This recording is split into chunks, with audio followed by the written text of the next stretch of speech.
I'm Michelle Herzog. I'm the History Social Science Coordinator for the Los Angeles County Office of Education. And I'm just really thrilled to be partnering with Carrie and her team from the National Constitution Center. We're providing monthly webinars around different topics on the US Constitution. And look how timely this is becoming more and more each day. That's all I'm going to say for now. Boy, we have a lot to talk about, and there's a lot going on, as we all know. Nothing like the new year starting off big. But anyway, thank you to Carrie and to your team for setting this up, and looking forward to our speaker today. And yeah, welcome to our California folks and all of our new friends from around the country. Turn it over to you, Carrie, but with good wishes to everyone for a good new year. Be safe, everybody, in more ways than one. All right. Thank you, Carrie. Thanks, Michelle. Thanks, Michelle. It's great to have great partners that we love to work with that want to do things together so we can bring ourselves together as a learning community across the country. So my name is Carrie Sautner. I'm the Chief Learning Officer at the National Constitution Center. I'm very quickly going to walk you through a few kind of resources from the National Constitution Center. Hopefully, you know, children or animals run through my screen during my presentation, but I have to just warn everybody it might happen. So what we really want to dive into tonight is the civil rights movement. I'm going to screen share a little PowerPoint I have for everybody as we go through tonight, and let you know that I don't want you to worry about taking notes tonight. I just want you to have fun, listen, be a learner, ask tons of questions, because our speaker is really going to excite you and get your brain thinking, and we don't want you to have any of those worries. So what we did is we put together a briefing document. We're going to share links in the chat, but we'll make sure all of them are in the briefing document as well as the PowerPoint. And we'll share those out with you through this, and I'll put it in the chat as well, but this bit.ly right here. So it's all in a Google document, a Google Drive, the briefing documents, the PowerPoint, everything you need so you can be a reflective learner tonight and engage in. So like I said, my name is Carrie Sautner. I'm Chief Learning Officer at the National Constitution Center. For the first 15 minutes, I'm going to walk you really quickly through some great resources from the National Constitution Center. And then I'm going to turn the majority of time over to one of my favorite professors, Professor Jeffries. Professor Jeffries, would you like to say hi real quick to everybody before we jump into the NCC resources, and then I'll kick it back to you? Well, absolutely. Well, thank you very much. I'm really excited to be here to share some thoughts and ideas with everyone on the civil rights movement and how to teach it accurately and effectively. As Dr. Herzog already pointed out, you talk about a timely subject. It's always timely, but especially to help our students and help us make sense of what's been going on in terms of the constitutional crisis, but then also this crisis of democracy that we're having right now. So I'm looking forward to the conversation and discussion. And so, Carrie, I'll turn it back to you. Thanks. And I'll go quick, I promise. I feel like I'm the pre-game show at the concert and nobody really wants to hear me. So let's go, agenda real quick. This is the game plan of it. A little bit about the National Constitution Center. If you don't know about us, we are a national organization, a national civic education organization that teaches all about the United States Constitution. We were chartered by Congress. It was a discussion that began, it's funny enough, 100 years after the signing of the United States Constitution. And then it took about another 100 years to get the amendment and the idea on the table and the act passed through. Reagan was signed, it was a bipartisan act. And the goal of the Constitution Center is to be a place, both online as well as physical, that teaches all about the United States Constitution. We do that through an amazing museum that we have in Philadelphia that some of you have been to, and hopefully soon all of you will be able to come back to, because Philadelphia is an amazing city, you know, birthplace of America and all those things. But also we do that through a national online outreach and materials. A lot of you may experience the Interactive Constitution, which I'll tell you right now is getting a lot of hits around things like the 25th Amendment. We have millions of people go and say, hey, what does that mean? And what are they talking about? We're nonpartisan. We teach all perspectives on the constitutional questions. I'm going to go through that really quickly, but just to give you a framework of our understanding and our teaching philosophy is, of course, we begin with the historical foundations and we use storytelling because we all know everybody learns better when they're told a story. And we know that for all of our learning, all of our teaching experiences, but it also is unbelievably true and valid and proven in the teaching constitutional law as well. I actually got my doctorate in studying storytelling and civil dialogue. So we really want to make sure that our foundation begins with all the stories and not just some of the stories, and then builds up to constitutional questions and what may the government do?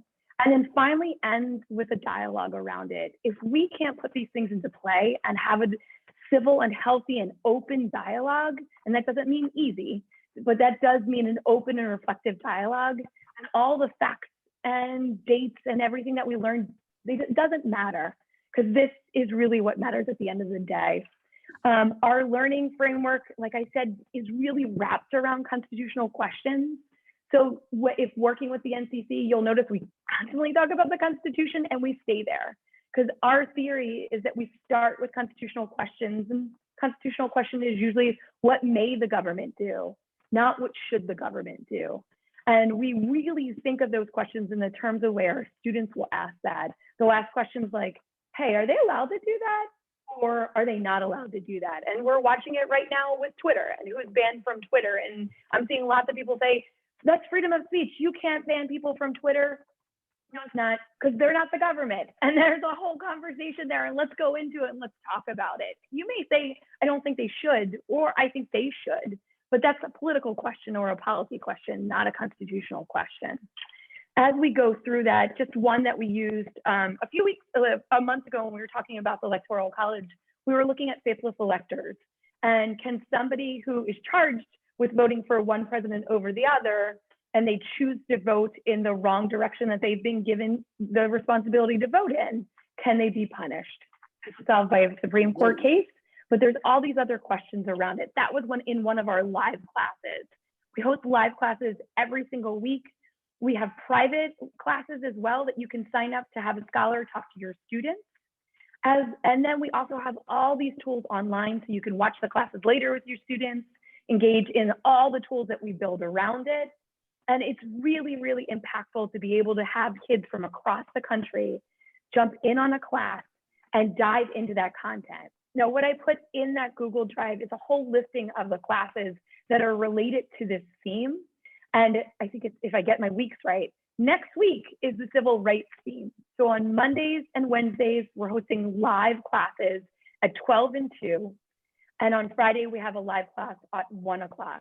On Monday at 12 and Wednesday at 12 is what we refer to as like the middle school or the introductory level. So students from across the country can join in. They have a conversation with our scholars, but they're also having conversations with each other and asking questions, not just what the scholar thinks, but what do their peers around the country think? The 2 o'clock session is the more advanced session. So we're seeing a lot of high school kids and college kids. And I have to tell you, I think there's some adults sneaking in there too.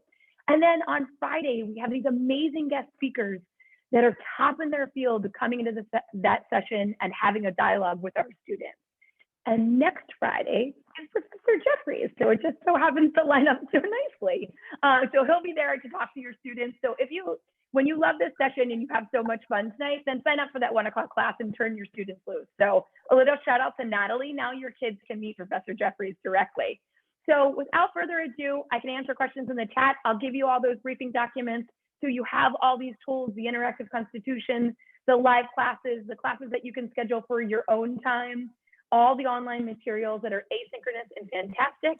But I will now turn it over to the highlight of the evening, Professor Jeffries. So to you, sir. Well, thank you very much.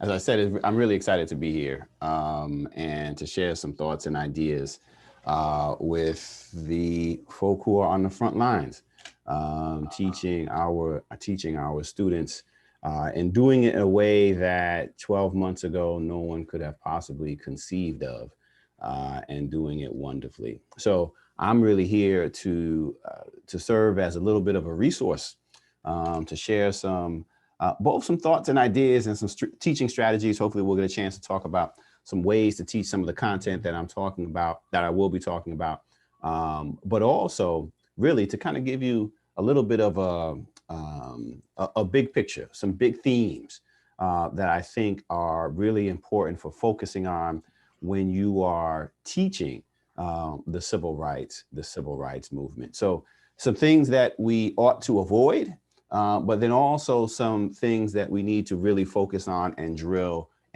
down on. As Carrie had pointed out, as I'm sharing this part of the presentation, I'll be making reference to some different resources, some things that I use in the classroom, some things that might be helpful to use for you to use in the classroom, different resources, and she'll be keeping sort of a running dialogue on that.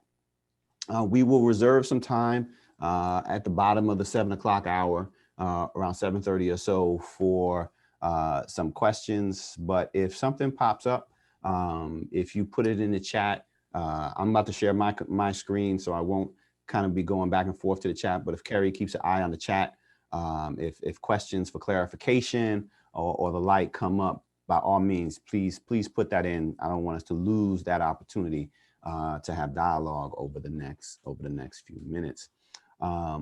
Okay, so I'm about to share my screen, but before I do, let me give you a little bit of background. I teach African American history with a focus on civil rights and Black power at The Ohio State University. I've been teaching here for about almost 20 years now. And before that, right before I came to Ohio State, I taught at the University of Alabama in Tuscaloosa. Yesterday was a little bit interesting.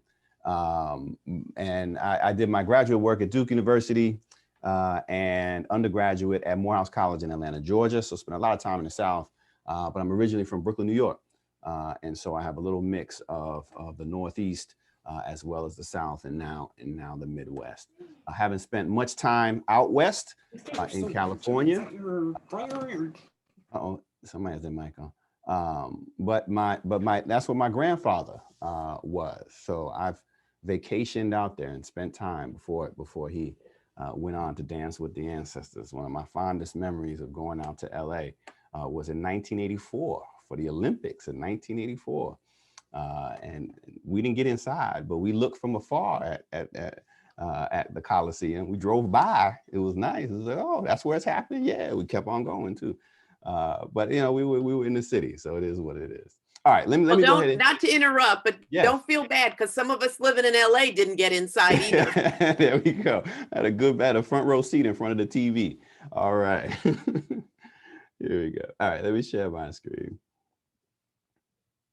All right, so teaching civil rights and the civil rights movement. So I just want to go ahead and jump right in. And again, if Carrie will be monitoring the chat. If for some reason I have 3 daughters here and they're all on, they got like 3 devices each and they're all on. So if I freeze, you just say, hey, we can't, you're not moving anymore. Just let me know and then I'll reset something. You know, the one thing that they take up they eat all the snacks and they take all my bandwidth. But that's just the world we live in right now. All right. So if we are going to, in thinking about teaching the civil rights movement, it is really important that we identify or be aware of 2 really dominant myths that really influence how we understand and talk about civil rights history. The first of these myths is what I call the myth of perpetual racial progress. And this really connects to how we think about the African-American journey in this nation from the constitutional era forward. This idea that yes, things have been bad in the past, in the American past, but by golly, things always get better, right? It's perpetual progress. There was slavery, yes, but then it ended. We ended it, Civil War, and so people got free. And then there was this Reconstruction period, but we're not going to dwell on that too long. But then we got Martin Luther King, right? So that was good. And then fast forward and we get Barack Obama, right? So things always get better without a critical conversation of, yeah, you know, when we look at the nation, you know, there has been racial progress. Absolutely, right? Slavery is over. That's a good thing. Jim Crow is over. That's a good thing. We've had an African-American president. That's a good thing. That wouldn't have happened before. That is absolutely progress. But it's not this guaranteed perpetual march of progress, right? The reason why we have had these advances is because people have fought and struggled. And it's not linear. It's there as just as we have had steps forward, we have had reverses. And that's critical. It's just as important that our students understand that there's nothing guaranteed about this forward march of progress. Because if they do, and we're not only just teaching students to know history, we're also teaching, this is what I like about the Constitution Center, we're also teaching good citizens, right? And part of being a good citizen is understanding how to create change, reflecting on society and being able to make change going forward. Our students are not responsible for anything that has happened in the past. They're not even responsible for the things that are happening right now, but they are responsible for the future.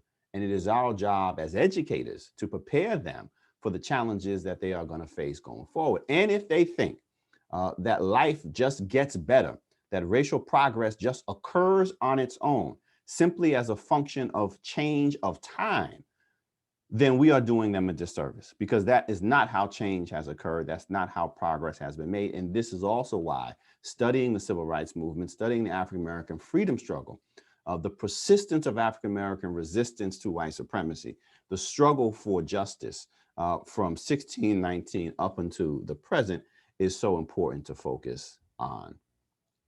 The other major myth that we need to be aware of is what the civil rights activist and civil rights educator, Julian Bond, who has since passed on but taught for a number of years at the University of Virginia. He was active in the Student Nonviolent Coordinator Committee, was the executive director, president of the NAACP, board chair of the NAACP for a number of years. And he calls this the master narrative, this great myth of what the civil rights movement was. And simply stated, it's that it begins in 1954 with the Supreme Court, or maybe 1955 when Rosa Parks sat down. It's all about Martin Luther King. So Rosa Parks sits, Martin Luther King stands up, some very nice white children from the North come down in 1964. White Southerners are awakened to all that they had done wrong. Lyndon Johnson gets on board, passes some, leads the charge for the Voting Rights Act. And then 1965 is pretty much the end of the movement. You got the major federal legislation. It's unfortunate that Martin Luther King dies, not assassinated, just dies. And then it's really unfortunate, this thing called Black Power and an emphasis on race and Black consciousness and self-determination, which actually undermines the movement. That idea, this master narrative, right, that is centering individuals, has to be centering the federal government, that is downplaying and very dismissive of various tactics that don't deal with that other than nonviolence.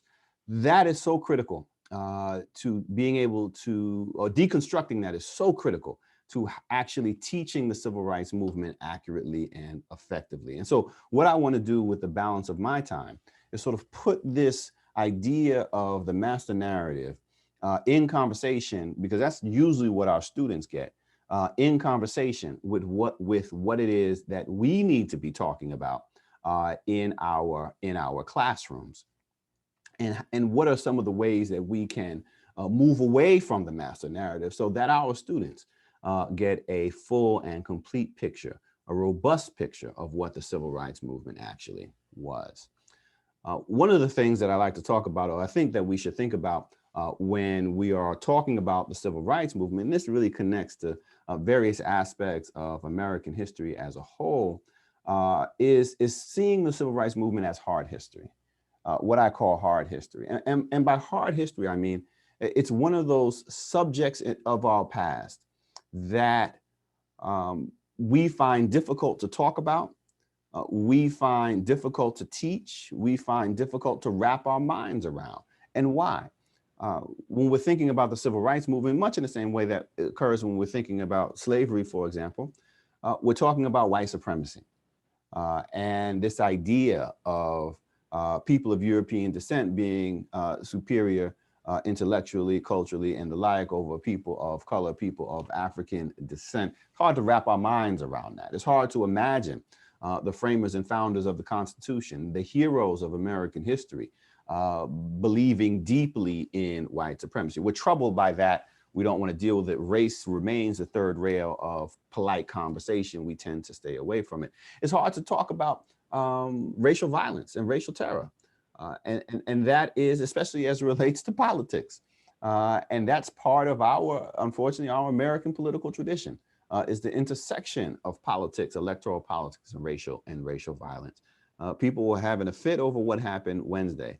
And I was just as surprised and shocked as anyone. But we should not say, we should never say, and we certainly shouldn't teach our students that that is not American. Actually, it is very American, unfortunately. We can look back at our history. I mean, the nation is born out of political violence. When you think about the American Revolution, you think about Reconstruction, 1873, the Colfax Massacre, on a smaller scale, but the very same thing. Democrats, instead of Republicans, raiding a county courthouse because they did not believe that African Americans had a right to vote, and therefore the government that had been installed in Louisiana was illegitimate.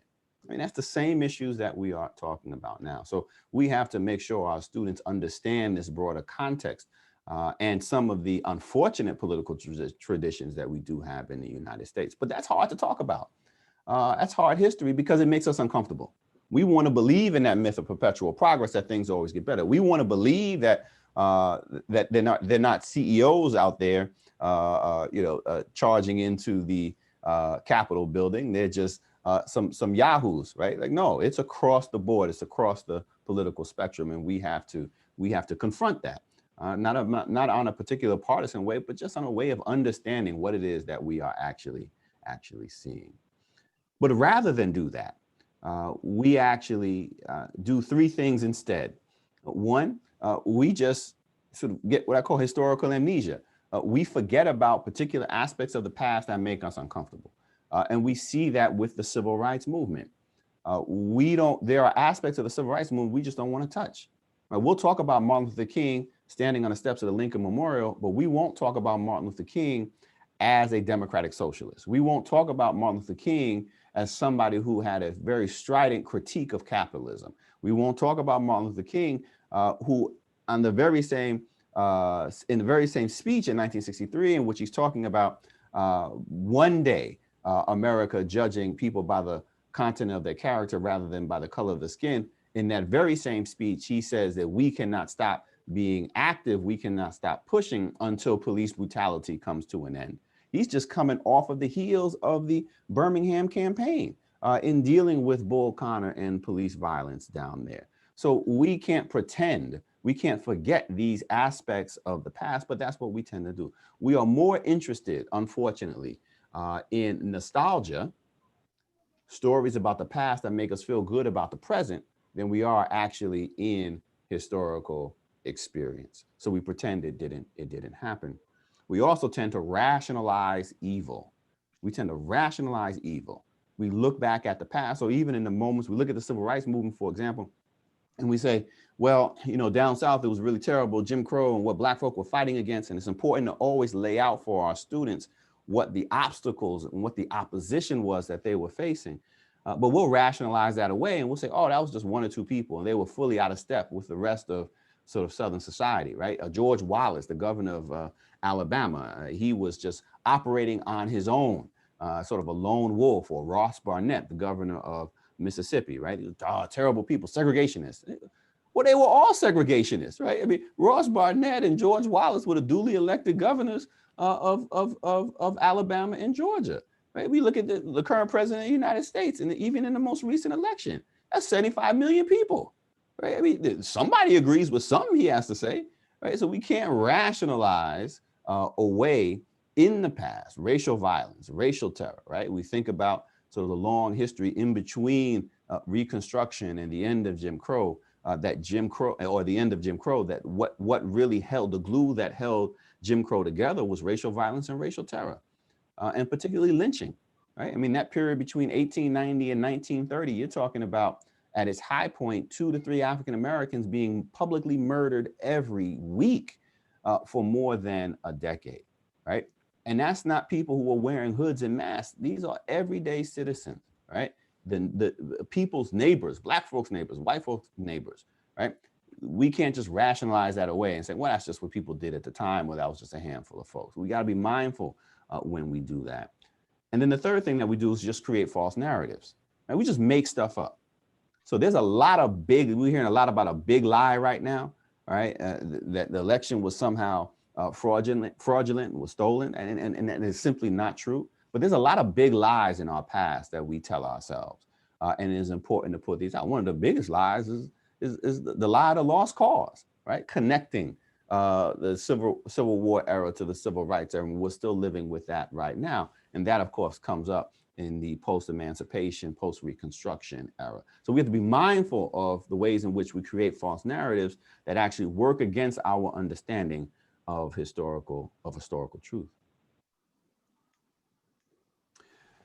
We have to put, when we're thinking about the Civil Rights Movement, and it's very important that we put it on a continuum of Black protest. We just don't. So when you're encountering the civil rights and you're teaching the sort of U.S. history, American history, like you can't just wait until you meet Rosa Parks to talk about the ways in which African Americans have been fighting for basic civil rights and human rights. Because if you do that, then everything that comes afterward, everything that comes in that period makes no sense whatsoever, right? And you actually are doing a disservice to the students, but because you're suddenly shining a spotlight on these folk, and then the question becomes in their mind, well, what were Black folk doing before, right? Is it that they were just accepting all of this horrible stuff? Well, who accepts that?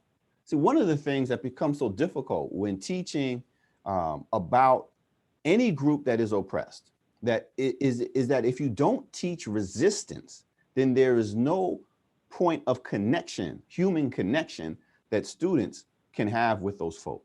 Like the reason why, and this is not just sort of white students, this is also Black students and students of color. You went to a classroom and if the only thing that you're talking about, right, is the pain and suffering that Black folk have had, right? Who wants to connect with that, right? Now that doesn't mean that the pain and suffering isn't real, and you do have to teach that. But the way in which we create the humanizing effect of people is by teaching the resistance. And if we only start, because that's what people connect to, that's what students connect to. But if we only start when talking about civil rights movement in this sort of 1954, 1955 period, and never talk about anything before, the ways in which African Americans are organizing, the ways in which they're challenging white supremacy, the ways in which they're fighting Jim Crow, the ways in which they're fighting to maintain the right to vote after the 15th Amendment, before that wave of disenfranchisement constitutions begin in 1890 to 1910 in the South. If we drop off all of that, you don't got to go into great depth and detail, but if you refuse to mention it, then what we see during the civil rights movement actually comes out of nowhere, right? It just magically appears. And you say, well, I guess Black folk were accepting of all the things that happened before. They never were, right? So this idea that the movement only begins in 54 and then suddenly ends in 65, 68 is really does a disservice to African-American history, but also does a disservice to our students' understanding of how people challenge power.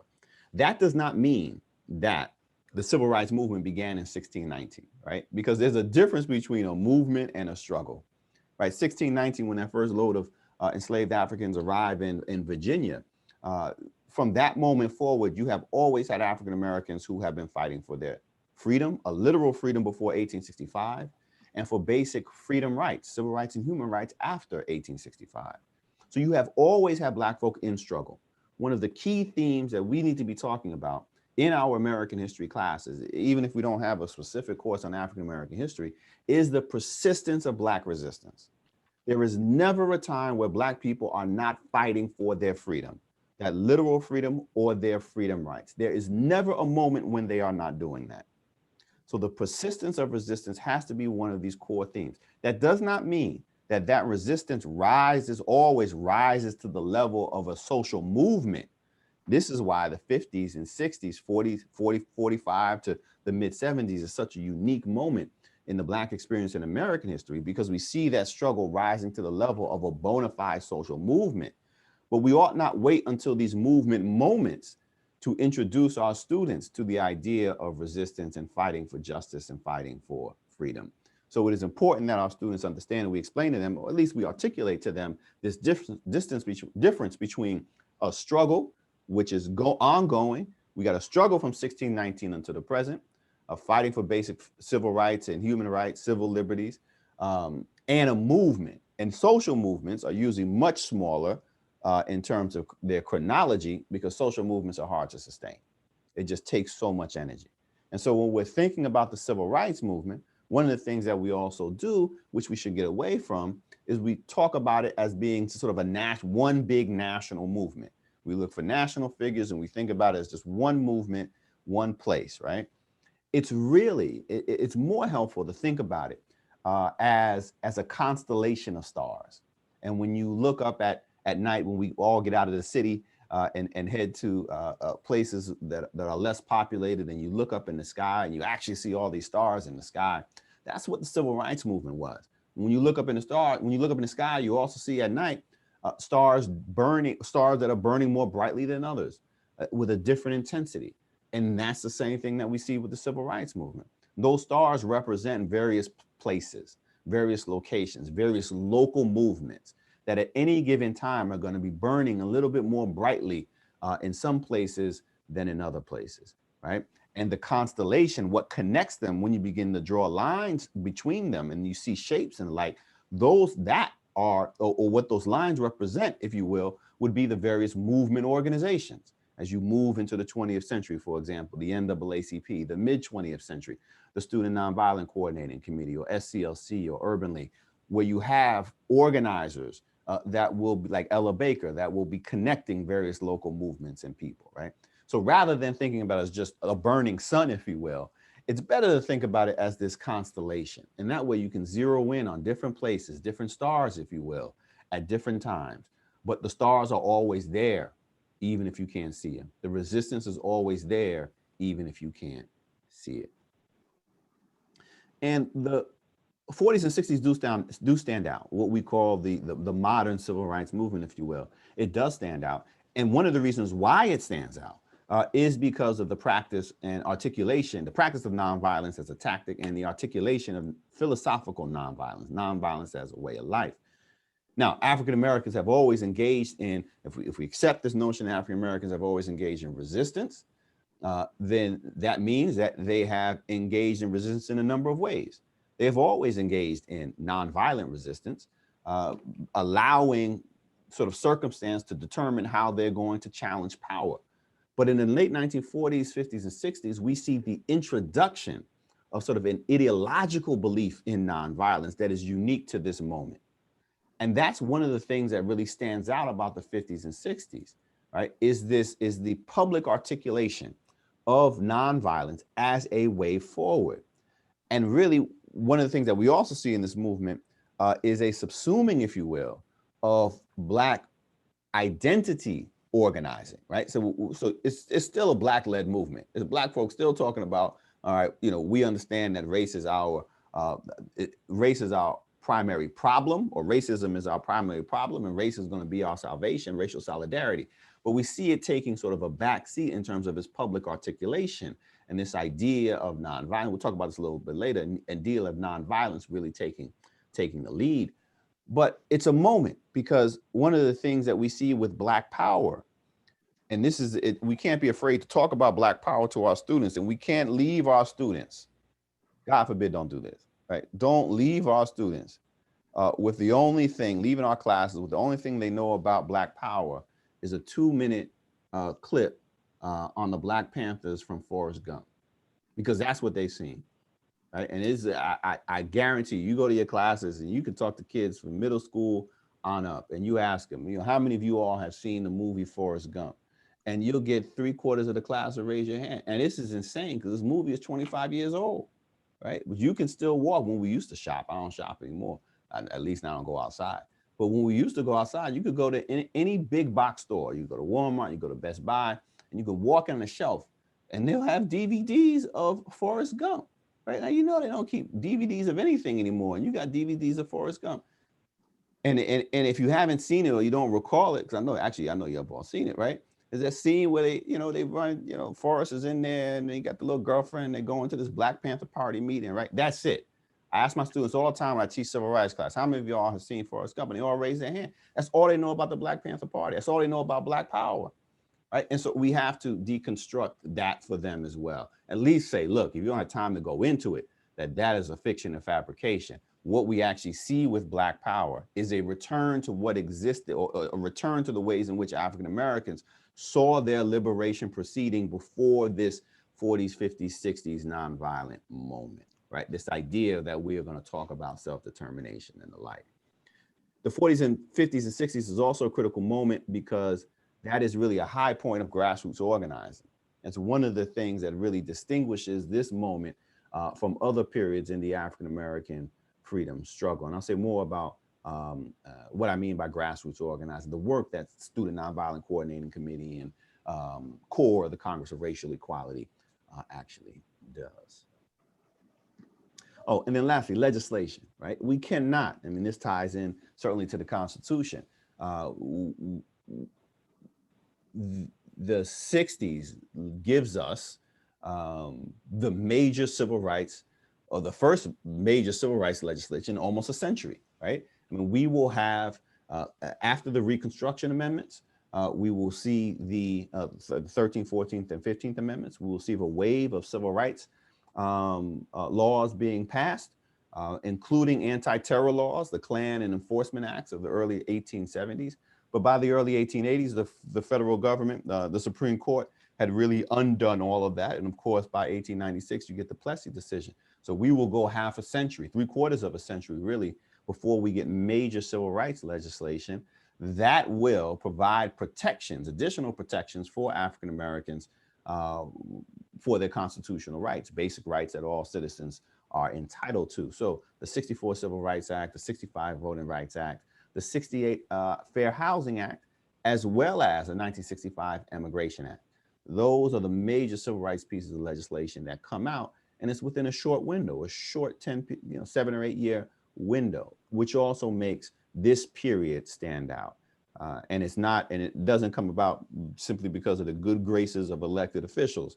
It comes about because of pressure and organizing born of the civil rights movement.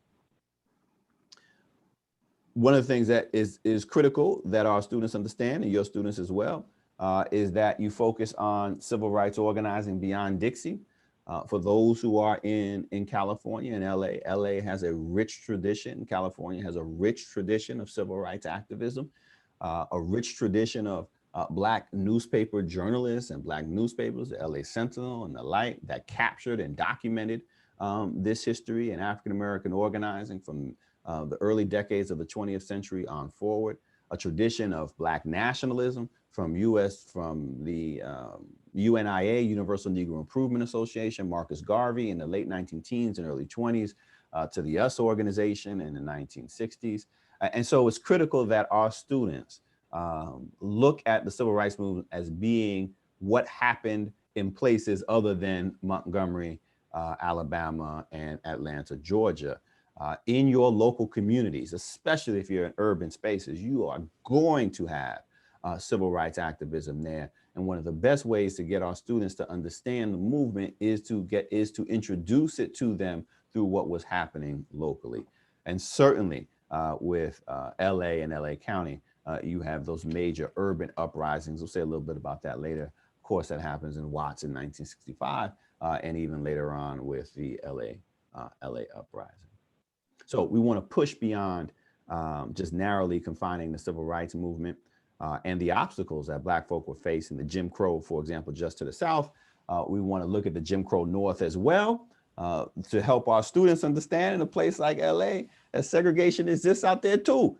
You may have nice weather and beaches, but racism exists out there too, right? Because if we just focus on the South, then we regionalize white supremacy.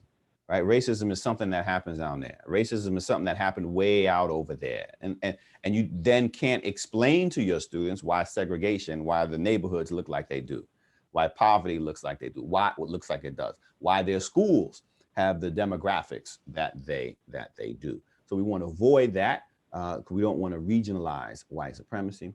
It also, if we just focus solely on the South, it also distorts de jure and de facto discrimination. Right? So we always think about The South as being that's where segregation laws existed. That's where de jure existed, de jure discrimination. And out west or in the Midwest or the North, that's where de facto segregation existed, right? It just nothing was on the books. It was just by happenstance. When the truth is, when you look at the laws, and it's critically important to look at laws too, you look at housing policy, you look at zoning policy. These laws are. You look at where the interstates are placed when they're built. These are policies that are designed explicitly to have an adverse effect or to discriminate against African Americans and people of color, right? And so in many, and sometimes they say the early, if you look at housing covenants, restrictive covenants, they will say explicitly, whether you're in California or you're in Louisville, Kentucky, or you're here in Columbus, Ohio, they will say explicitly African Americans, Jews, Mexicans, are not allowed to purchase homes. So you will see some of that same explicit racism written into legal documents. But even that which we would consider de facto has a discriminatory intent.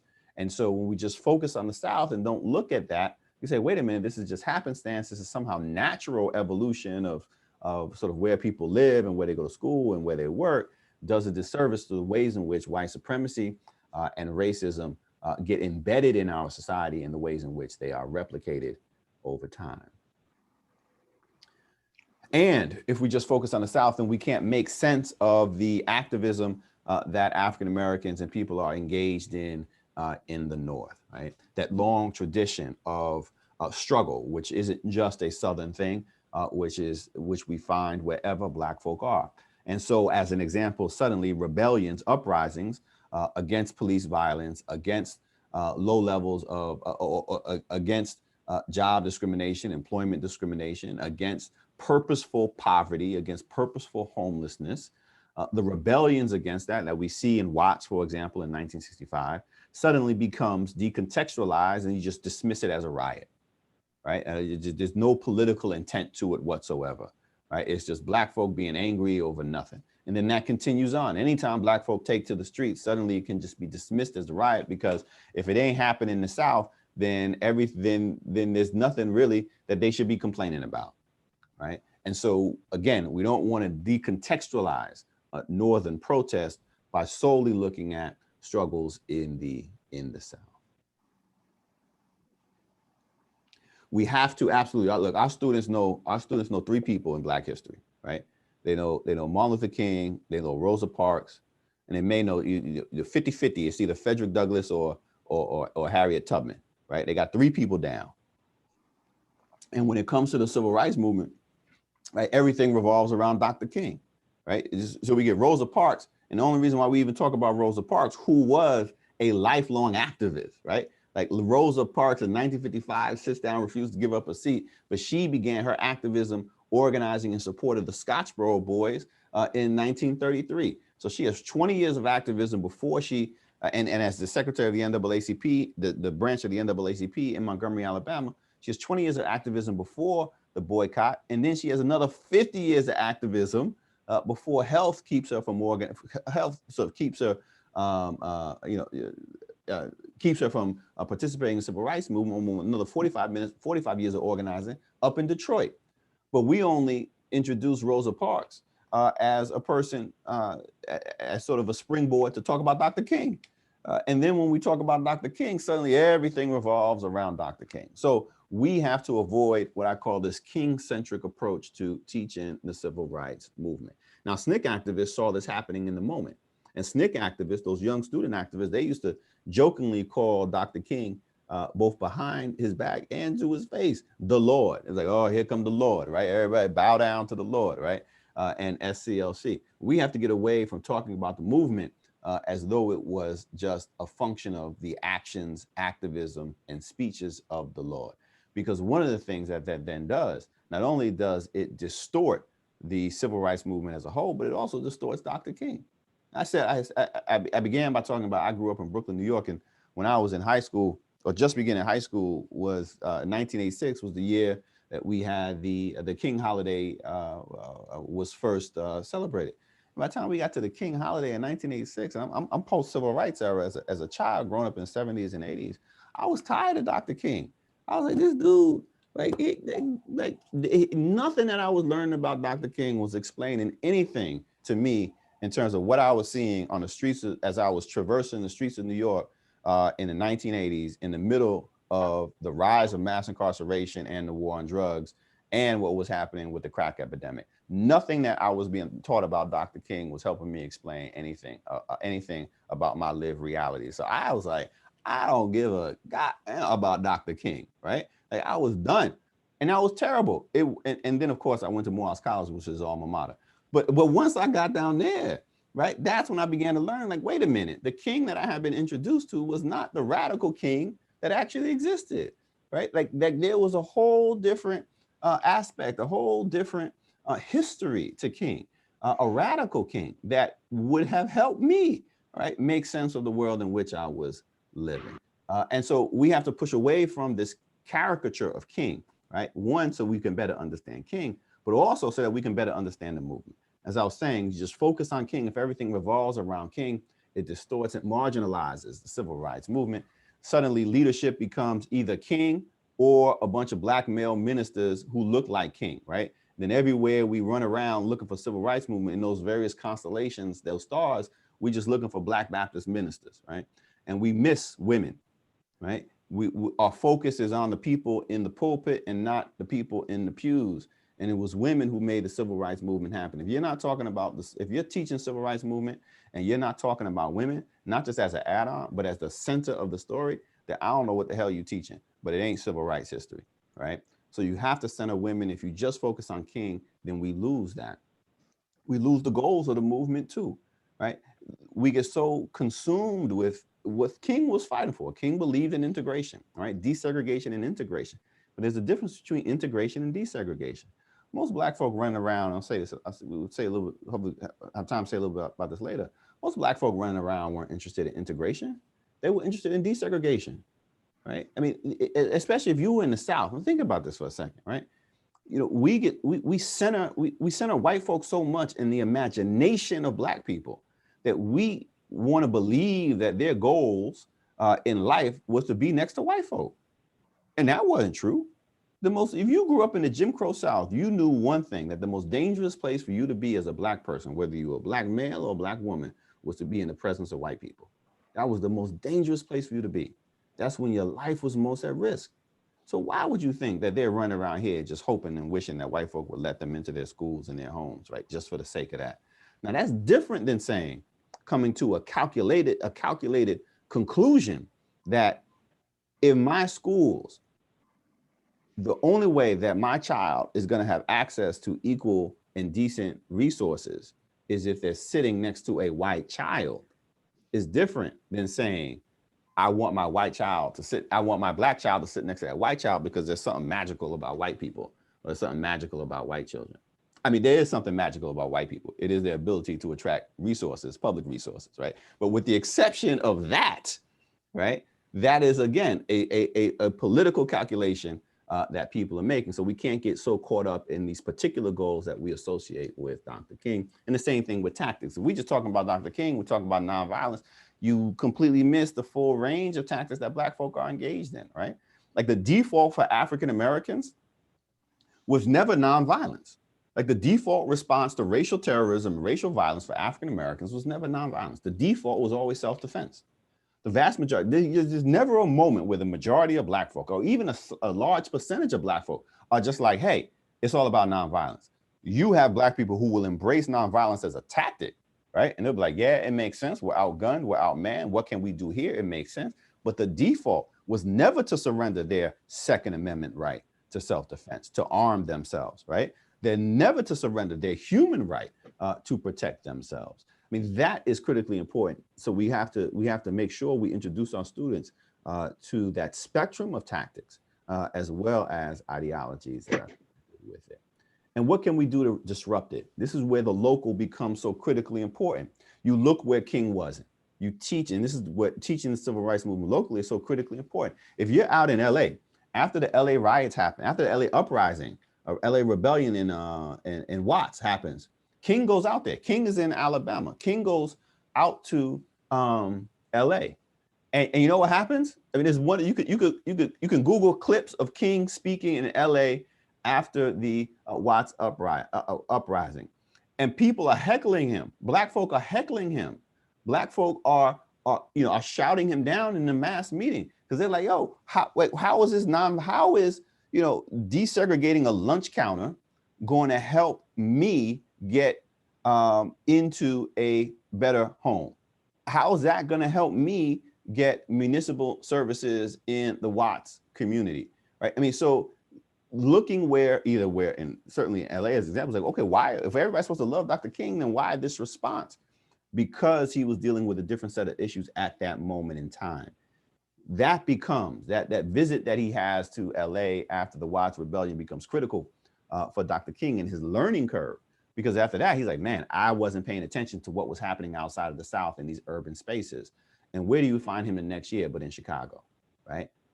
Because he's learning and realizing that, wait a minute, the problems that we're having in the South are certainly connected to the problems that we're seeing elsewhere, but I have to be where these critical issues are. So look where King wasn't. Look in the communities where he wasn't, because you will find activism and you will find all those elements, a different kind of leadership, you will find women, you'll find local people, you'll find union activists, you'll find teachers. You have to look where King wasn't. It's critically important, big picture too, to think about, to not narrowly confine the movement's goals, or to think about it solely as a civil rights struggle, right? And you say, oh, this might be a little bit odd. We're talking about, sponsored by the Constitution, National Constitution Center. Yes, African Americans were absolutely interested in fighting for from day one, those rights that are conferred by government, right? So civil liberties, the first 10 amendments, civil rights as a whole, but they're not just interested in civil rights. I mean, actually calling it a civil rights movement is a misnomer. We should be calling it what Black folk were calling it before this 1950s Cold War shift, which was a freedom struggle, right? If you look at what the language that Black folk were using, they're talking about freedom. They're talking about freedom songs, they're talking about freedom movement, talking about freedom schools, right? Freedom, freedom, freedom. It's like, they're not talking about civil rights because they felt that civil rights was too narrowly confined. In the Cold War era of the late 1950s, early 1960s, we see activists connected with the NAACP that are lobbying the government. They realize that, man, if we just talk about freedom, freedom is now being hijacked by anti-communists, right? By this Red Scare. If you're fighting for freedom, then you're a communist. But how can you challenge somebody who's fighting for basic constitutional rights, which leads to the sort of civil rights language, which is true. That was part of the agenda. But fast forward 50 years, 55 years, 60 years to the present moment, we only look at the civil rights struggle. We don't look at sort of the fight for education, right? Other than desegregation, there's nothing in the Constitution about education. There's nothing in the Constitution about housing. There's nothing in the Constitution about healthcare. These are human rights that that are central to the goals of the African-American freedom struggle. So we have to think about civil rights and the legislation that will that African Americans are fighting for to ensure their basic civil rights, but we also have to talk about the human rights, right? And so I write in my first book, and I talk about in Understanding and Teaching the Civil Rights Movement, that we are better off if we talk about a freedom rights struggle, right? Freedom, and get that word freedom in there. Make sure your students are hearing this term freedom, freedom, freedom. And that is this combination of civil rights and human rights, because that's what they were fighting for. And I call those freedom rights, right? Connected to the desire, those rights that African Americans had identified coming out of slavery. Now, this is the other thing that we need to do. And I know we're coming up on the bottom of the hour, so I'm gonna be quiet in a second, but I never get to talk. I just gotta listen to my kids all the time, so you gotta forgive me. We stopped talking about slavery too soon, right? Like, we get to the moment of emancipation and suddenly like, okay, everybody's free, let's move forward. Let's look towards the 21st century or 20th century and then the 21st century.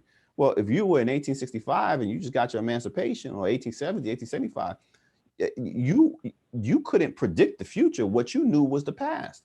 And so what African Americans with one foot in slavery and one foot in freedom are actually doing is they're looking back at those civil rights and human rights that were denied them in slavery and saying, look, we know what we need and what we want. Nobody had a better understanding of what freedom meant than people who were denied their freedom and yet living in close proximity to those who enjoyed it. Like James Madison, fourth president of the United States, father of the Constitution, he gets freedom, but so does the 100 people who he was keeping in bondage. They didn't need to read the Bill of Rights to understand that freedom of speech would be critical to their freedom of assembly, all those things that James Madison was denying them. So we can't just run around and pretend and not take seriously African Americans as political thinkers, because they're living in the same environment. They got to figure it out too. So freedom rights, we have to talk about freedom rights. And I'll run through the next couple slides real quick, but just to make big points, a couple important points. We have to focus on mobilizing as well as organizing when you're teaching civil rights movement. If we just focus on mobilizing, and by mobilizing, I mean the marches and demonstrations, right? Then that's civil rights made easy, right? It's a big photograph. It's somebody speaking in front of a microphone. And yes, that happened. But that's not all that happened. And that those marches and demonstrations, they do not happen in the absence of grassroots organizing. And so it's critically important that we turn our gaze to the grassroots organizing efforts during the civil rights movement. It's what made the marches possible. And it's hard to capture, right? Because you don't see the New York Times following organizers into Mississippi and into Alabama. You don't see the LA Times, right, going into sort of the Black community and talking to activists and organizers in the late 1960s, whether they were with the Black Panthers or with the US organization or the NAACP. And so it's harder to document, but it's still there. That's where those Black newspapers become so critically important, because they provide the paper trail, they provide the documentation. And looking at, no matter where you are, the NAACP records are so rich because they go back to 1909, 1910. By the time you hit the 1920s, and certainly by the 40s and 50s, you're going to find, no matter where you are, you're going to find legal cases, you're going to find petitions, everything that you need to know to see how grassroots organizing, certainly by the 1940s, was playing out. I mentioned this earlier, we have to avoid the blame game. We can't oversimplify. Now, this is actually, let me stop here. This is actually really important, because this is really relevant to what we're seeing right now and the parallels, right? How do our kids make sense of what we've seen from November, from the end of the election to what we saw Wednesday and what's going on right now, right? If we just oversimplify the obstacles and the opposition that Black folk have been facing, right, then what they do to create change doesn't make any sense. And how the opposition manifests and what it doesn't make any sense, right? Like, you can't understand what we saw Wednesday if you solely believe that those who rallied to the banner of white supremacy are simply, some toothless, white guys who are living up in some trailers in the woods somewhere. Like, if that is your understanding of how racism manifests itself and how white supremacy manifests itself, then what you saw on Wednesday, right, you're not prepared to, you can make no sense of. You can't make sense of sort of white middle class, upper income folk who were there. Just as you can't make sense of in Birmingham, go back to the early 1900s, middle 1900s, and you take a lynching postcard, for example, right? You have these lynchings that are happening throughout this, they're everywhere, right? Mainly concentrated in the South. And then, people are there, they're taking body parts, and you couldn't get a body part, they're taking a picture postcard that they then send to family members, right? These are lynch mobs.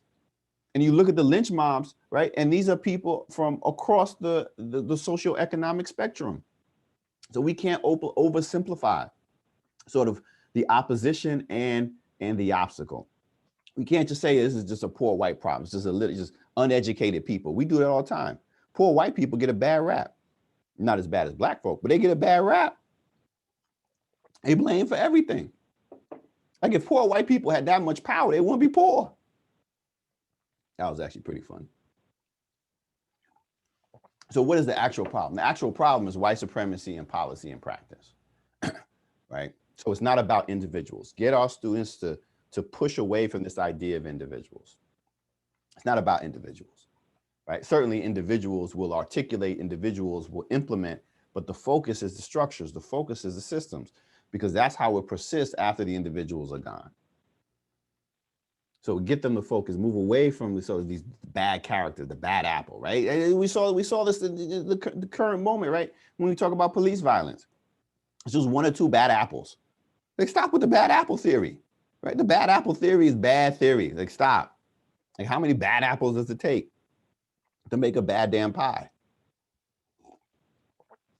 And if you understand sort of what is the actual obstacle, then you're able to better understand the tactical choices that Black people are making. Part of what we have to do with our students, where we want to leave them in the end, is taking Black folks seriously as political thinkers. That's what we want. Because you don't have enough time to get them to understand everything that happened in the movement, right? We don't have enough time to do that. I could teach a whole course. I teach whole courses on the civil rights movement, and I'm covering 2% of everything that happens. We don't have enough time to do that. But at the end of the semester, at the end of the class, at the end of the unit, if you can reinforce in the minds of your students to take Black people seriously as political thinkers, then they will pause when they see stuff. They will pause when they see Black folk taking the streets. They will push back against the lies that they will hear in the present moment. For example, that Black Lives Matter is all about violence and destruction and anti-government and all that other stuff. And we know that wasn't the case, right? 98, 97% of all protests that occurred during this last year, a year in which we saw the largest protests in American history by far, the largest mass protests in American history. And overwhelmingly, they were nonviolent, not even close. They were nonviolent. But if you're not taking Black folks seriously as political thinkers and thinking tactically, then none of that actually makes sense. Run through these, and then I will be quiet and open it up and have some. I haven't been watching the chat, but maybe there's something going on. Let me go back. Multiple approaches to change. Just make sure your students are aware of the multiple approaches to change. I talked about this a little bit before. We are obsessed, and we have been obsessed post 1960s with this idea of integration, right? As though Black folk are just fighting for integration. It's like, why is that? Why are we so obsessed in teaching integration? Because it appeals to modern white sensibilities. It makes white people comfortable. That goes back to that notion of hard history, right? So, right, you start messing with it. I don't always mess with white people. Sometimes I do mess with white people, right? You see white people get uncomfortable. We talk about, yeah, I really have no interest in living next to you. Oh, wait, what do you mean you want to live next to me? I thought that's what you wanted. Like, no, I just want a nice house. I don't have to be next to you. Actually, I would prefer to live in Atlanta, right? But the Ohio State in Atlanta is not black communities in Atlanta. So like, what's it? Integration is not the goal, right? Integration is the goal only in the sense that, again, where are the resources, right? And so we have to get away from this idea. Okay, well, then if it wasn't integration, the focus needs to be desegregation, right? If you go back and look at the early 1960s, after the Elementary and Secondary Education Act, which is 1965, Lyndon Johnson signs it, and that's when desegregation actually occurs. Desegregation doesn't occur in the wake of the Brown decision. It takes 10 years, right? Once the federal government sets aside a couple $2 billion and says, you got to desegregate if you're going to do this, that's when we begin to see school districts in the South actually desegregated. And even then, Black folk are like, yeah, I don't know about that. Could we just get some of those resources and improve our Black schools? Because we don't trust you as white teachers to teach our Black children. Like, that's just one of the realities. And now look, I understand 80% of teachers, 80+% of teachers are white. But y'all got to deal with this. Like, our students got to hear from you, right? Like, in that moment, right? That Black students, Black parents were afraid to send their children to white schools, because they did not trust white teachers to actually care for their children, to teach their children. They wanted to keep their children in Black schools. If they could keep them there, they would have. But one of the things that happens with desegregation is that these Black schools become even further under-resourced, and we see them dissolve, right? You lose Black teachers, you lose Black administrators, you lose Black schools. But why is that? Because African Americans had the Black nationalism and Black power. Right? They were very much rooted in this idea of racial solidarity, racial consciousness, and believe that would be the way forward. Again, and you think like, wait, oh my God, this might be a radical. Ain't nothing radical about that. It's common sense, right? There was safety in your community. The way you survived if you were a Black person and got a modicum of education was with these Black teachers and these Black schools. You love them. That was your heritage. That was your tradition. You wanted to keep that going. And that becomes one of the costs of desegregation. So it's important that our students understand that, again, it's not just like, hey, Black folk are just sitting and waiting around, waiting for, schools to desegregate. They're trying to find a way forward, right, in which they can preserve their traditions and culture, that which enabled them to get to where they were. And then finally, don't be afraid of Black power. Like, you can't, like, don't just leave our students with talking about for the Civil Rights Movement, the Voting Rights Act. You got to talk about Black power, because that becomes the legacy, right? Black power is how you get Black elected officials. Right? It ain't civil rights. Civil rights gets the legislation, but then the Black Power era gets the organizing, where you actually get the Black elected officials. That's one of the legacies of Black power. Right? You're sending your students off to schools, and they're going to get when they head to colleges, and they wind up, in schools that have African American studies programs or Black student unions, right, or Latino student unions. All that is born of the Black power struggle. So it helps them understand not only the past, but then also the present. And then lastly, we have to be mindful of how we measure movement victories and defeats. We cannot measure victory, right, solely by proximity to whites, right? Because we do that too often. We say, oh, this campaign around fair housing was successful because you had Black people who were able to move into this neighborhood. That's not what Black people were fighting for, right? This campaign may be successful, right, even if they don't get to move in, if they get some resources to do some other things, right? So we have to be mindful that we're not centering white people in how we decide what is a movement victory or what is a movement defeat. Legislative accomplishments are critical and they are vitally important, but we can't just pretend or we can't just let our students think that this is all that Black folk were fighting for, right? Like, they just wanted some federal legislation. Like, no, that's different than liberation, right? That becomes a tool to liberation. That becomes a tool for freedom, but that ain't it. If you're just so obsessed with legislation, then by the time you get to the 1965 Voting Rights Act, then you're going back to what sort of white middle class and allies of the movement up north said when the Voting Rights Act was passed. They were like, well, what else you Negroes want? And they're like, we want power, right? Like, this is a tool. Now that we have the vote, what can we do with it to have a say in our lives and our decisions? So it's not just solely about legislative accomplishments, and it's also more than a numbers game, right? We can't just be saying, well, a movement is successful if they elect X number of elected officials. My first book, Bloody Lowndes, talks about or examines the local movement in Lowndes County, Alabama, which was the original, gave birth to the original Black Panther Party. And they run a series of candidates from their own political party in 1965 and run a series of candidates for control of the county courthouse in the fall of 1966 under this Black Panther symbol, Black Panther slogan, Black Panther symbol. And they lose. Every one of those 7 candidates lose. And if you're just playing a numbers game, you say, well, if they lost, then the movement's a defeat. It's a clear defeat, right? But if you look at the people there, they had 0 registered voters a year before in a county that's 80% African American.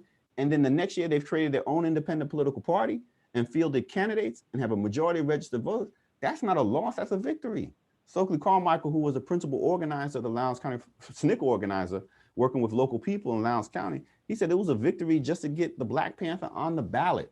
And it then sets the stage for further organizing going forward, right? So we have to get just beyond numbers. And when we think, and certainly think about civil rights movement, we have a focus on grassroots organizing, then we have to be thinking about the ways in which these movements politicized and empowered, even if they did not lead to immediate success in terms of something measurable as voter registration numbers or the number of children, Black children sitting next to white children in a school.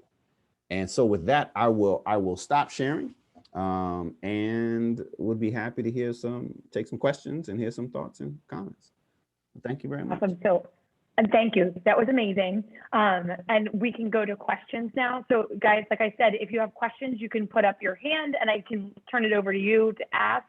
But I also have a few questions that were in the chat as we went through. So first, number one, Melina shared, when you were talking about rationalizing evil, and this almost is the same way we rationalize evil and we make evil people less evil and we make people that weren't so good heroes. We kind of do this weird thing where somebody's either a villain, they're either perfect or horrible. Like there's no in between. But the question was, how do we begin to not teach children not to rationalize evil? Because she's seen students lose friendships over it. it's not a great thing to do overall, but then it comes in conflict with their understanding and their peers and their community. Yeah, that's a tough one. That's a tough one, because now you're talking about sort of dynamics of students in the classroom and this and how they interact. Now, if y'all got a good sense of how to deal with teenagers, that great, go for it. I don't have any particular insights on that. All I can say though is that it is important that we call out rationalizing evil when we do it, right? And one of the ways, and I think this is important. Almost, there's certain stuff that you got to set up front, right? That you have to make students mindful of, right? And even if it doesn't sort of move them off of their position, you're not saying to these people, you take a Thomas Jefferson, for example, right? And I have fun with the founders. I mean, because they're the founders, right? And people get all sensitive about the founders, right? Take Thomas Jefferson, right? Good guy. Thomas Jefferson is running around Paris at 45 years old, right? And is raping a 14, 15-year-old Sally Hemings. He's 45, she's 15. That ain't no romance. When you own somebody, what's the rationalization there? The rationalization is like, oh, it was a romance. That wasn't a romance, that was rape. That was sexual violence, sexual exploitation.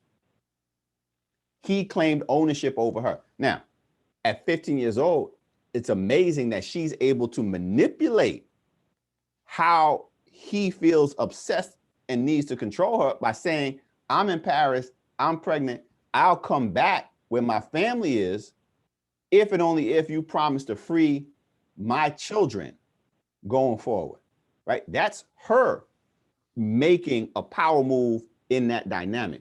But if we're going to sit around and say, oh, that was just a romance, as we've had for so many, you got movies, Jefferson in Paris. What are you saying? This is R. Kelly. Y'all mad at R. Kelly. Y'all ain't mad at Thomas Jefferson. So I'm saying we cannot that's rationalizing the evil. That doesn't take away anything. It doesn't take away anything from what he did. That's just putting it in context, right? I'm not saying we got to tear down any monuments. Like, we'll deal with that later on down the road. There will come a time where we'll look back at society like, all right, what is it to do our monuments reflect us? That's not saying that right now. That's just saying, what does this mean? Because connected to that argument, and this becomes a little philosophical, right? But people say, well, people are just doing what was everybody did at the time, right? Like again, the rationalizing evil, right? White supremacy is just something everybody did at the time, right? Owning people is just something everybody did at the time. Nobody knew any better. In 1865, when 4 million enslaved African Americans finally gained their freedom, there were 4 million people who were like, slavery, that ain't right. There's never a time where people, if you take enslaved people seriously as people, right, who are like, yeah, I'm not down with this. I don't think it's right.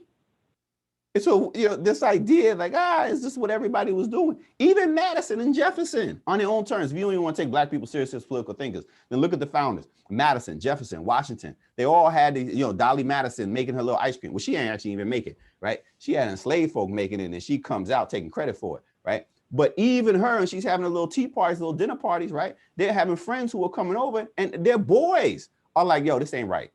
Like, you're gonna pay a price for this. Jefferson is like, yeah, I know it's not right, but I don't have it within me to give it up. Madison, I don't have it within me to give it up. He gave it up. Why? He's a third generation enslaver. I mean, that's the other thing, right? We act like something like slavery or white supremacy or keeping sharecroppers down. Like somehow this is just something like slavery was a side hustle. Right? Something they just did on it. Like, he's a third generation enslaved. This was his life. You tell me you do what your father did and what your grandfather did as a career, and suddenly you're just gonna turn your back on it. Like, they defended that. And so when it comes to this question, I think you got to establish that early on. Like, there's right and wrong, right? And when it comes to some of these big, and especially when we're thinking about denying people basic human rights, there's always people living in that time who are saying that this is wrong, that this isn't right. And so the question then becomes, then why did other people choose to continue to do it? And that's where I think this question of rationalizing evil, we need to have our students think about, right? So just seriously think about it and interrogate it and decide for themselves. You don't got to tell them what it is. They're not going to figure it out or solve it in that moment, but they need to have that seed planted so that they think about this going forward and in the future. And I just want to like reverberate what you said is there are millions of people in bondage saying this isn't right, because we tend to constantly say, oh, look at what Madison said, that I'm going to try to figure out how to free my enslaved people. We go to back to the founding fathers and say, even they thought it was wrong. But we don't start with the people who were in bondage saying, this is wrong, I'm running away, I am risking my life, my family, everything for freedom because it matters. And so putting all people first and forward. So I'm gonna, firsthand I saw it was Alex. So Alex, I'm gonna turn it over to you for a question. I don't know if it's a question or a statement. So, I mean, I live in like a more rural area. And so this week, and I think everyone struggled to talk about the Capitol and see like white supremacy there, and trying to say that not everybody is racist who is there. And when I try to talk about race and we try to implement critical race theory and talk about the history, what I find is that I just can't get through to my students. And it's really heartbreaking because I talk to people on Twitter, a lot of teachers in my school, my wife, and they're like, well, if you just like, you can't reach them. And I refuse to give up, but I just am not strong enough, or I don't know what to do to try to convince my kids, like, this is the reality, like using some of the stuff we talked about in the summer. And I don't know if you have any advice, but it's just like, it's really disheartening to try to say, hey, this is what's going on. And like the victimhood of like, well, that's not who we are. Or, today one of my students said, well, affirmative action was good back then, or it's not needed now. And then you bring in this information, what you talk about, the truth, and you just can't reach them.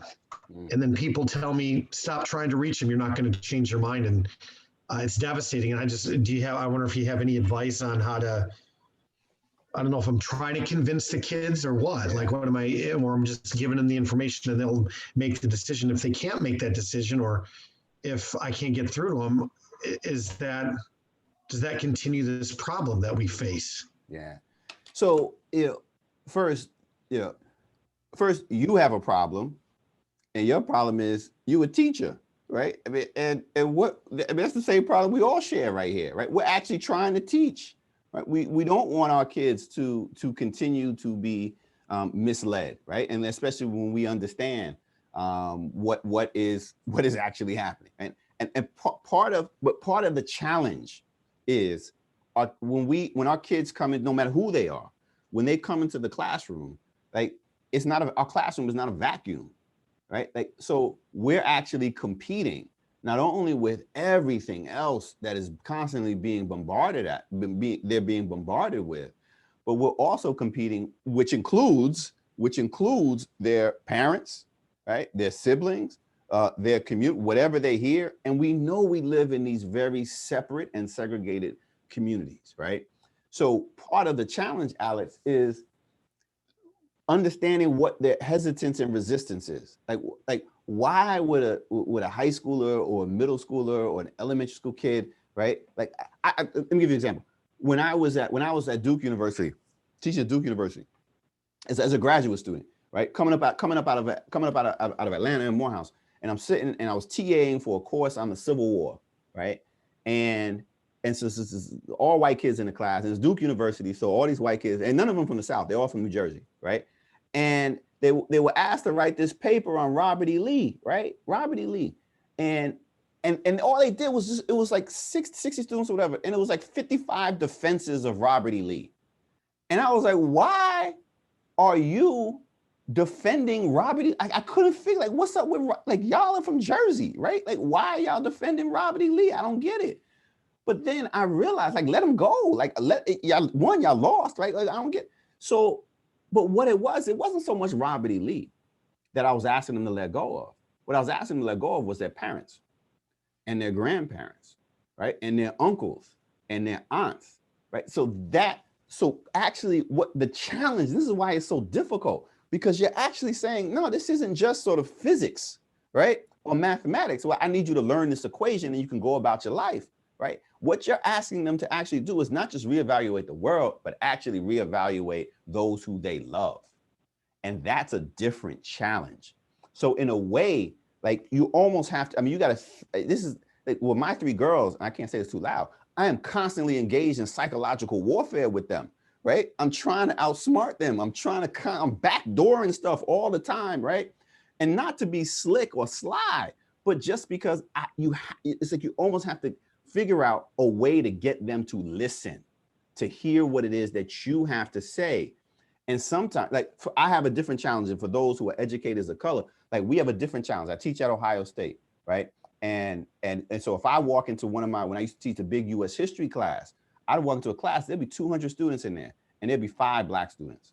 5, right? So it'd be me and 5 Black students, right? And then there'd be 200 other white students. And those white kids, most of them have never had a Black teacher before. And so the first Black person in a position of authority. And so I walk in there, and I know automatically that whatever I say, they're going to receive skeptically, right? So I had to use, and I still do this, right? In many of my classes, until I will use primary sources, right? I mean, primary sources, the constant go-to. Like, I don't need you to believe me, right? And this is where, Alex, you may have to do, right? You almost have to take this, because you've already been tainted in the eyes of the student. Not you individually, but us as teachers, right? You can't believe these schools and this, that, and the other, and the teachers. And I get that, but you can't believe what this. I had a student come up to me middle of the semester and was like, Dr. Jeffries, my grandmother warned me about you. And I was like, who's your grandmother? Like, did we go to college? Did I used to date her? Like, I don't know her. Like, who was your grandma? But this was a kid from rural Ohio, right? And he was saying, no, not you personally, but the liberal teacher who's in college, who's going to be trying to indoctrinate you and all this, right? And he's like, but you know what? You're not trying to do that. I was like, yeah, I know. But because I knew that hesitancy going in, I had to set up all this stuff. We're like, no, it's not coming from me. Like, you didn't hear from me. This is the photograph. This is what, you're talking about lost cause. This is what they said. This is what they said they were fighting for, right? I mean, so in other words, finding sources, finding ways to almost get yourself, your voice removed so that it's not you. You're just like, hey, check it out, right? What do you want to say? And even if it's the current stuff, right? Like, I'm not saying that this is a lie. Like, this is what they were saying. And then once you build up that healthy skepticism, right? That critical analysis, that's what we want them to get, right? Like, you don't have to believe me. I tell my students first day of class, I don't need you to change them. I don't want, my goal isn't to get you to change your mind. My goal is to get you to open your mind, right? I just need you to open it, right? Just keep it open. That's all I ask. You don't have to agree with me. You just got to keep an open mind, right? And then we can go from there. You get them to that point of skepticism, just being critical, just not accepting everything. Like, if you don't want to accept me, then I need you not to accept your parents, right? Like, meet me 50-50 on that. And the way to do that in part is to make it so that you're taking your voice out. Now, we know you're never, as an instructor, you're choosing all the material, right? So that's your power, your voice is there. But it's just a perception that's so critically important, right? That if they can not see you as the one who's driving it, then you have a better chance of reaching them. And I think that's with almost any subject, right? That's with almost any subject. And so it doesn't necessarily have to be, what we're seeing now. But that challenge that is so personal, right? That we got to remember that, right? That this isn't abstract, right? It's connected to these sort of feelings of identity and love. And I get it, right? Like, that's hard. You're asking them to walk away from, what their parents and siblings, people who they love, believe. And what does it say about them? And what does it say about my parents if they actually believe if this is BS and they believe in it and they feed it to me? 14, 15-year-old kids, like, I don't want to deal with that. But we got to get them to. That's our challenge. Okay, 2 more coming at you. Aurora, you're next. I hope I said your name right. Please correct me if I did not. I still can't hear you though.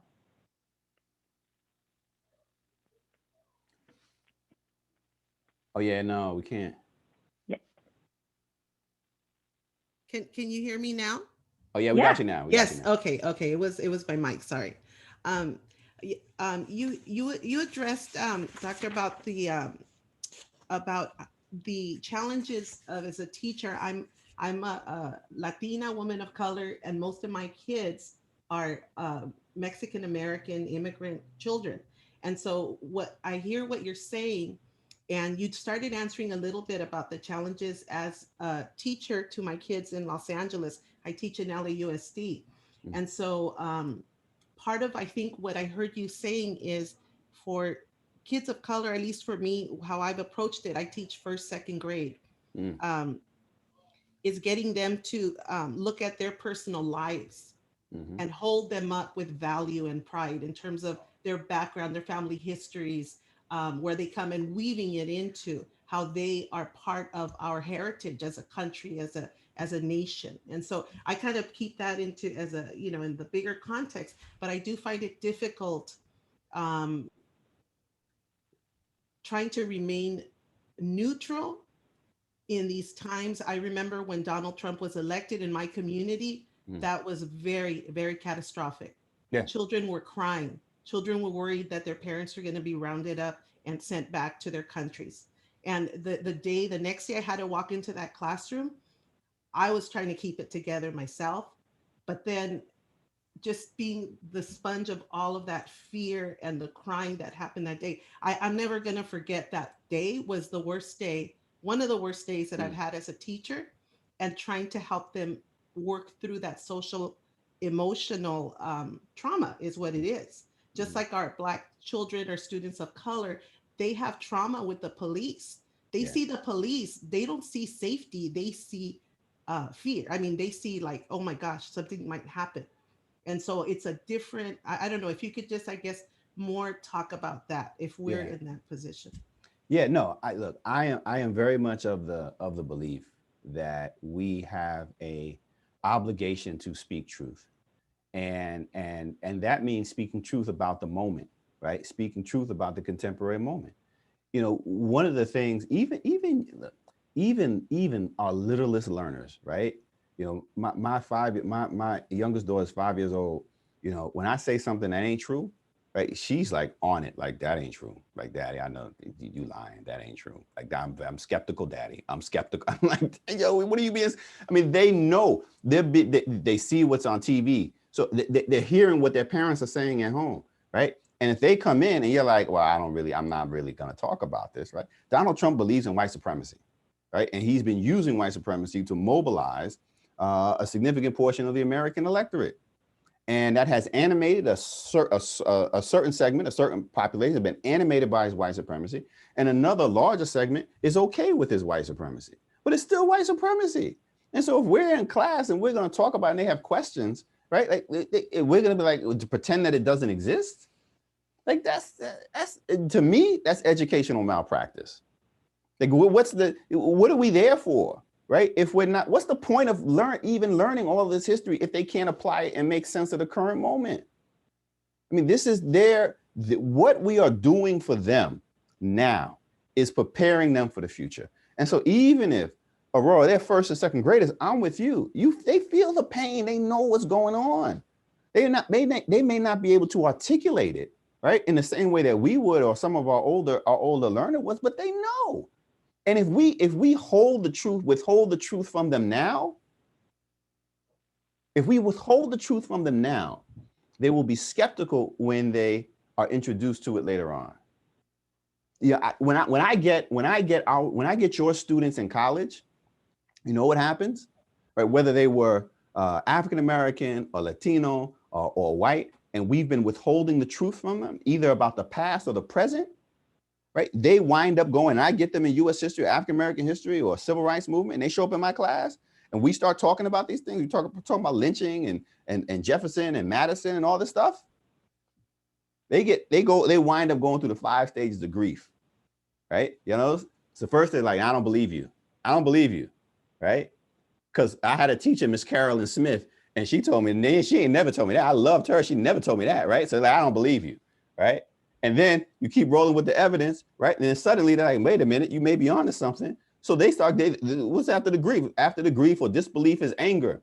And guess what? They don't get mad at Dr. Jeffries. They get mad at Miss Smith, right?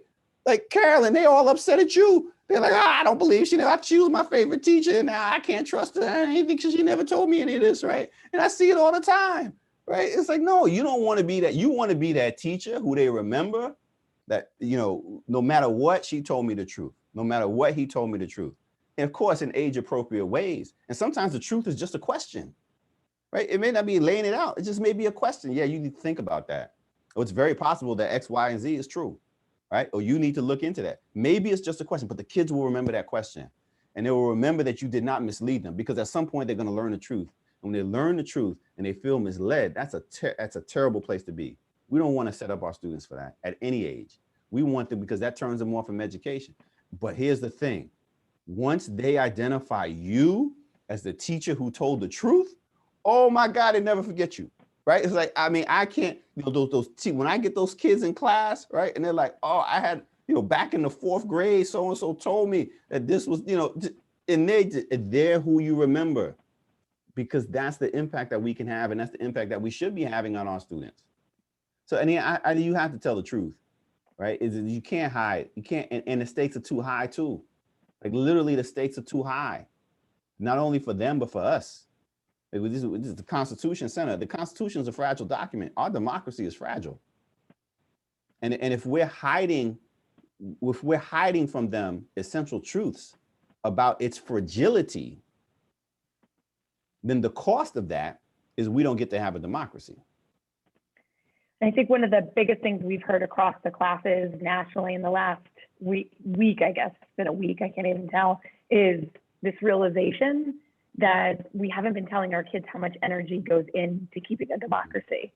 That it's not just something that exists because we put it on paper, that there is energy and care and feeding and values and truth that goes into keeping and holding a democracy. All those pieces we've been talking tonight. But Carolyn's sweating now, so I'll turn it over to Hope, because she's like, wait, what are you talking about me? Hope has the next question. And we're gonna try to sneak Hope and one more in if we can. Okay. Thank you. Hi, Dr. Jeffries. Thank you for this very profound and thought-provoking presentation. So I am a 5th grade social studies teacher in West Philadelphia. And so I had the opportunity this year to incorporate social justice in my curriculum with no textbooks or anything. And so my students are very in tune with what's going on. We're in West Philadelphia. That community was hit hard by COVID. It's poverty, police brutality, things of that sort. And so I had to stop and say, I'm going to have to figure out how I'm going to historically bring in, this is the why that you're seeing this at 8 years old.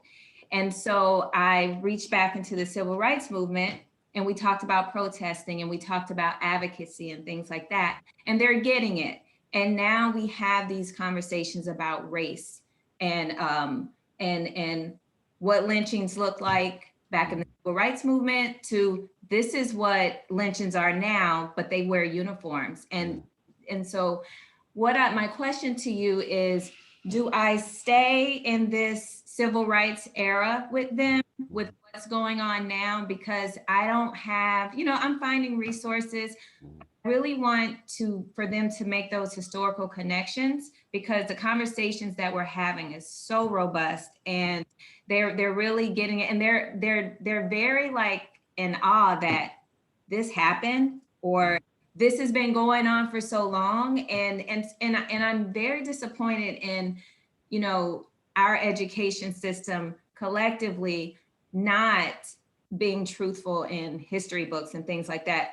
They really scratched the surface of everything Black, of everything, dealing with oppression and systemic racism. And the kids get this false, perception of everything. And now all of this stuff is going on, and they're kind of like, where did all this come from? Yeah. So my question is, I just need a place to stay, to keep feeding them, and making sure that they're making those connections. Yeah. No, that's it's a great question, and I think it's something that a lot of educators, and not all educators, are struggling with or should be struggling with, because in a sense that our kids want to know, like, given all that, our kids are watching this stuff, right? And if they're not watching it on TV, on the news, they're talking with their friends, or they're connecting on social media about the fifth grade. I mean, there's nothing that we can keep from them, right? And they want to figure this out. They want to make sense of it. So the question then becomes, if I understand it correctly, Hope, like, how do we do that? And in looking to the past, what elements of the past can we look to help them understand the present?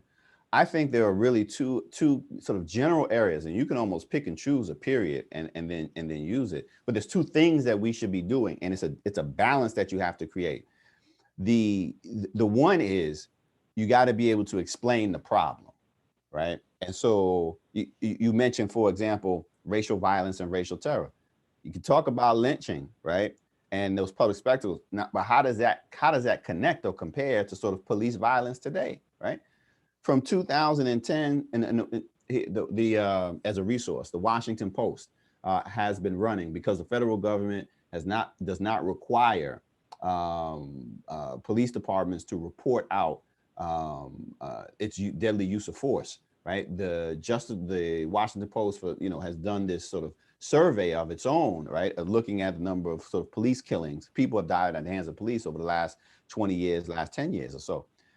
The number hasn't changed for the last 10 years, right? Around 1,000 people in America are killed by police every year.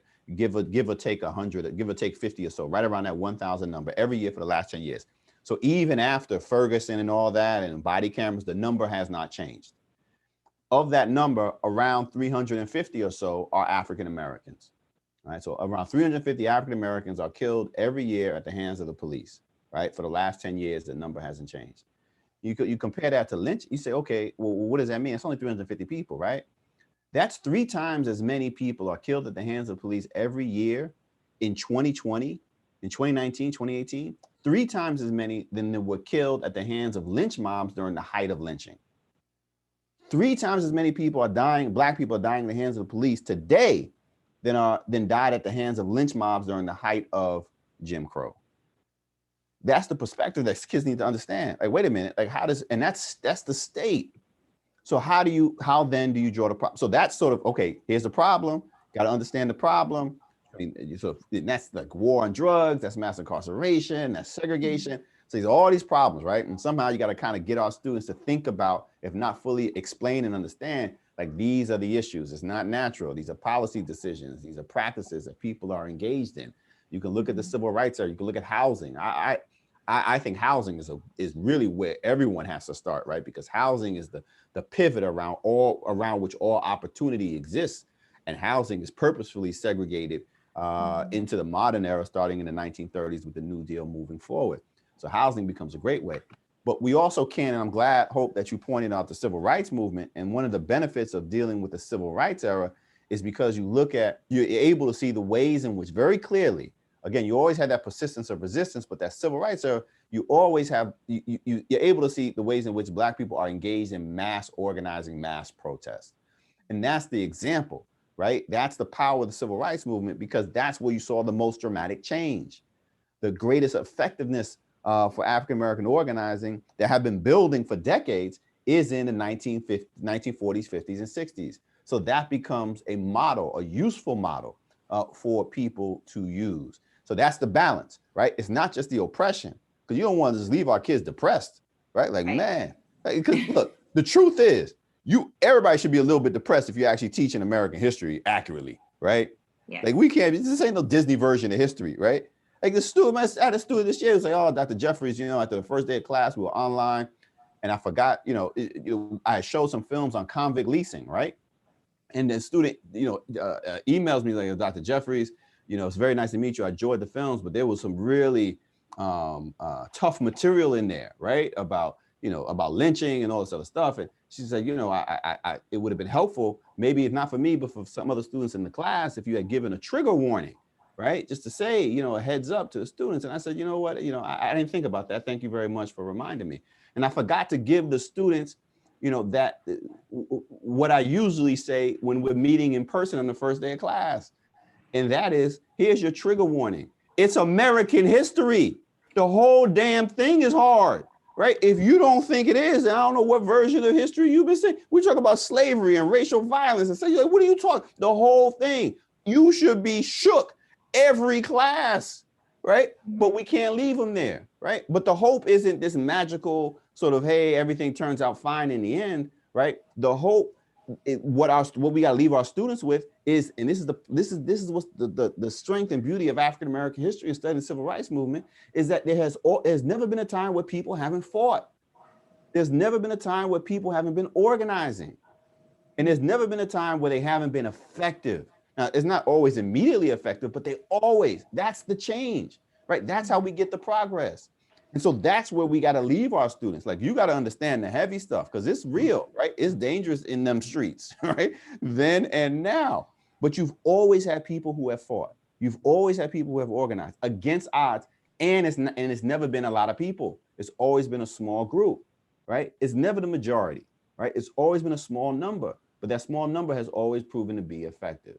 And so that's why I think, you know, starting with the civil rights movement like you are, because it's contemporary, moving to Black power, right? Because that's where you really get the heavy cultural emphasis as well. And I think that will resonate a lot with the young people, with young students, both white and Black, but certainly in the African-American community, with majority African-American students. And then they can see, right, what issues were folk fighting for then, what change has been made, and what still needs to be done going forward. So it's really trying to strike that balance between the pain and the hope, right? And that hope is really connected to organizing. Thank you. Awesome. And hope, I have a lot of stuff on Philadelphia history, so I can give you a couple like local examples too. So I'll bug you later. Okay, last but not least, it's nice to see another Philadelphian in the room. Last but not least, where's Mary? Do I see Mary? Mary had a question. There you are, Mary. Sorry. Hey, thank you so much. Sorry, I know it's already 8:15, and I wanted to say thank you for your time. And I think you hit on a lot of the points that I don't know if this is a comment or a question or just maybe an observation, but I work in a very conservative, predominantly white part of New Jersey. I work in a very small town called Mountain Lakes. I'm new to the district. It's a hell of a year to be a new teacher. So my struggle really is that I am teaching to this predominantly white group of individuals who live in this bubble, right? So when they leave school, they have that safety net and that family connections. And what I was met with on Thursday, right, I kind of dropped it. I said, you know, this is our day. I want to give you the chance for a dialogue, ask genuine questions. And I did have genuine questions. I showed a PBS NewsHour clip. I went over detailed information of the day, right? President Trump was at this location. He said these things. And I genuinely had students, after I explained the electoral process and I showed maps and the whole bit, and I had students who said, well, Biden stole the election. Don't you know that, Ms. Weisecki? And then I had another student which really shook me to the core, because I feel like, especially as a white teacher, this is one of those moments where you really can lose your kids, you know, kind of across the board. And he said, you know, there's been Black Lives Matter riots all summer. How is what happened at the Capitol any different? Those were worse, Ms. Weisecki. And I guess what I'm looking for, or what I'm trying to say, is how do you move forward and contextualize that in a way that's meaningful and helps? And I realize, right, I'm never going to change their mind in one lesson or 1 year perhaps, but kind of moving forward, what is that kind of path, I guess? Yeah, so I think a couple things are important and it's a great question, right? I mean, because this really speaks to sort of the moment. But I think it also raises a couple of issues that we need to think about going forward as instructors and as teachers. And it was almost predictable. It was predictable, right? Rationalizing evil, right? One of the ways in which the student in this case, but many people tried to rationalize the evil that we saw that day, right, is by saying, well, the Black Lives Matter protests, right? They were riots and stuff like that. Now, do you know how many teachers, when the fall came, right, did not talk about Black Lives Matter, the protest this summer, right? And so imagine the conversation is different when we say, we're not going to talk about in school districts. We're not going to talk about. but you needed to talk about it so that when this happened, right, that then doesn't become the tool that they use to rationalize it away. It's like, no. Like, well, I know what that was because we talked about it, we discussed it, and that is not this. So we need to make sense of this. So that's one thing. That just speaks to, I mean, not just you, but I'm saying we all need to do a better job of particularly when we're talking about sort of public protests around race, because it's so central to our politics and everything that we do, that we don't let, especially what we saw last summer, the largest protests in American history, just suddenly like, I don't want to touch it, right? Like, no, you have to touch it, right? Because it's going to influence and shape the things that we have going forward. The other challenge is this, and this is, Mary, I don't have a good answer for this because it goes against what it is that we all as educators and as teachers are actually trained to do. And that is we deal with facts, right? And what has happened, and this is why you talk about the fragility of the democracy, why we got to put in work. What's so dangerous about the current moment that we are in is that we have so many people who are willing to believe a fantasy.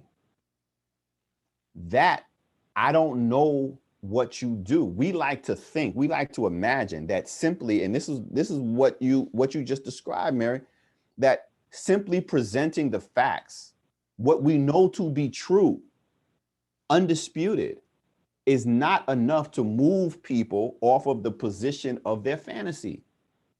That's dangerous because now we're not talking about history anymore. We're talking about religion, right? Religion is belief based on faith, and faith is belief based on in the absence of fact.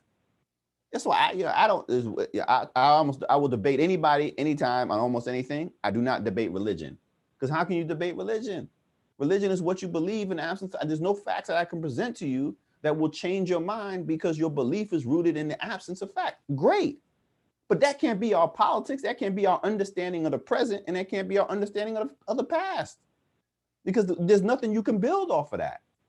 And so, and just merely, and we know this, right? Your psychologists will tell us, just presenting facts to people, right, is not enough if they are conditioned to believe otherwise, to move them off of their position.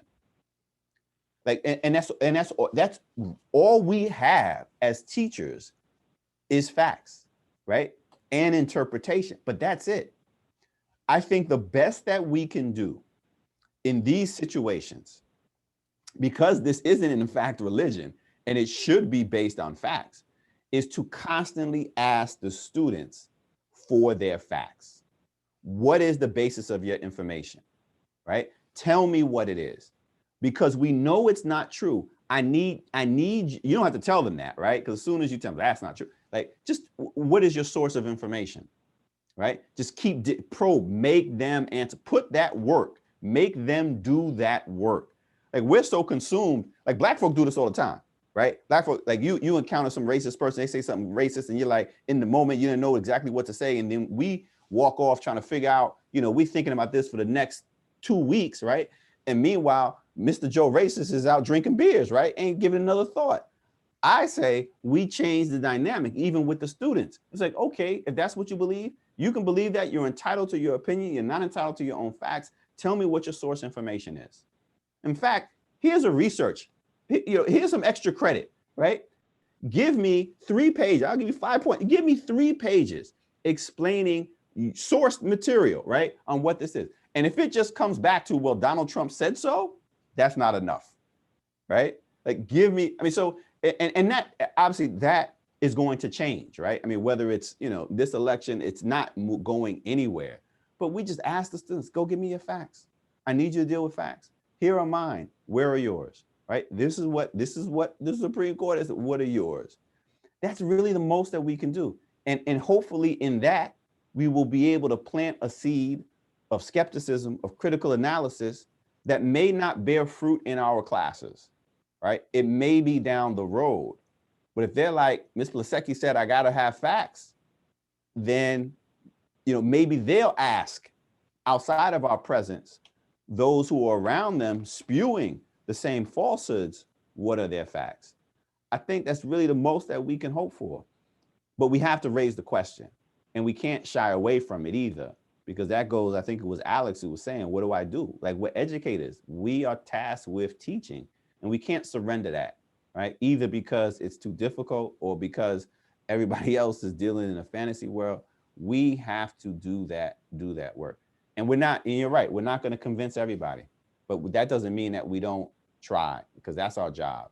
And when we see that territory, when we see that, then we're not doing our job anymore.